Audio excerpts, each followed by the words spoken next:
सोलापूर शहरातील कुंभारनाला परिसरात राहणाऱ्या एका 20 वर्षीय तरुणाने अज्ञात कारणावरून गळफास घेऊन आत्महत्या केली आहे।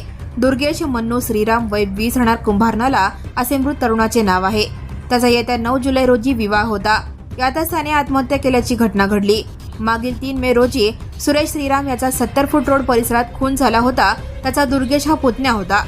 25 जून रोजी सकाळी 11:30 वाजताच्या सुमारास दुर्गेशाने आपल्या राहत्या घरी छताच्या लोखंडी हुकाला साडीच्या साहाय्याने अज्ञात कारणावरून गळफास घेतला होता।